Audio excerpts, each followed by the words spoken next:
ایمان کی قدر کرو، ہیں اللہ کا شکر ادا کرنا چاہیے. میں ایک دعا بتاتا ہوں آپ کو. ویسے میں ایک چوٹ کرنے کے لیے بات کہتا ہوں، آپ نے دل سے پوچھو کہ ہم نے اللہ کا صرف اس لیے شکر ادا کیا ہو کہ اللہ تیری مہربانی تو نے مسلمان گھرانے میں بنایا.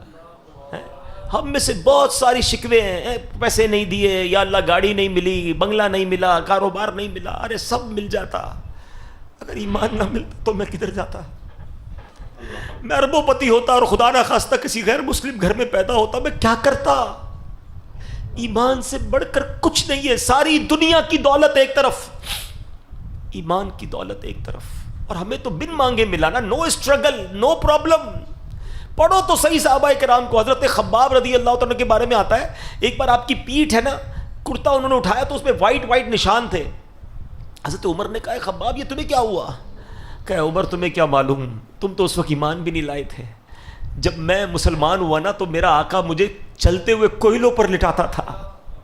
جلتے ہوئے کوئلوں پر ہم بکرے بوٹیاں بناتے ہیں، کبھی سوچا اس پہ کوئی بندہ بھی لیٹ سکتا ہے کیا؟ کہتے چلتے ہوئے کوئلوں پر مجھے لٹاتا تھا، اور اے عمر میری پیٹھ سے چربی پگھلتی تھی اور اس سے وہ کوئلے بجھ جایا کرتے تھے، مگر پھر بھی میں رب کا نام لیتا تھا.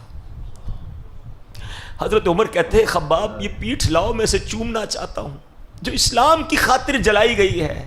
کیا تکلیف ملی ہے مجھے اور آپ کو ایمان لانے پر؟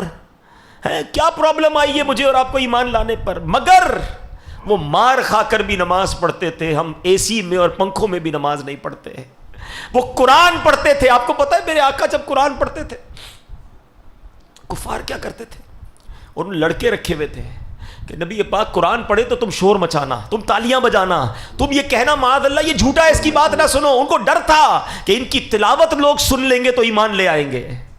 قرآن اللہ کے حبیب پڑھتے تھے، وہ لوگوں کو سننے نہیں دیتے تھے.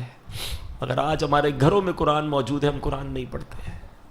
We have to answer for those all things. کبھی کہیں تو جواب دینا پڑے گا نا کہ یار وہ لوگ مار کھا کر عبادت کرتے تھے اور ہمیں سب چیزیں میسر ہیں.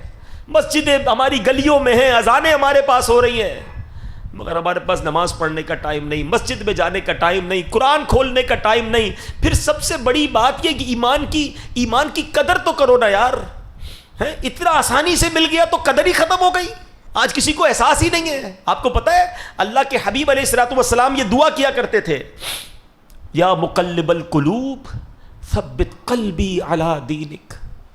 اے دلوں کو پھیرنے والے، میرے دل کو اپنے دین پر ثابت قدمی عطا فرما. یہ ہم سب کی کہتے ہیں تربیت کے لیے. میرے آقا کا دل مبارک تو وہ ہے جس کے صدقے ہمیں ایمان ملا ہے، مگر یہ سکھا رہے ہیں ہمیں کہ دیکھو ایمان جا بھی سکتا ہے. تھنک اباؤٹ اٹ، سوچا کرو. ہاں ایمان مل گیا بہت اچھی بات ہے، مگر یہ ایمان سلامت رہے گا قیامت تک، مرتے تک یہ پتہ نہیں ہے. ساری زندگی نمازیں پڑھی، روزے رکھے، حج کیے، اور اگر ایمان پر خاتمہ نہیں ہوا نا، نل اینڈ وائڈ سب ختم ہو جائے گا. سب سے مین چیز ایمان ہے. مگر ہم میں سے شاید کوئی ہوگا جس کو ایمان کی فکر ہوتی ہوگی کہ ایمان بھی بچ جائے، یا اللہ ایمان سلامت لے کے جاؤں.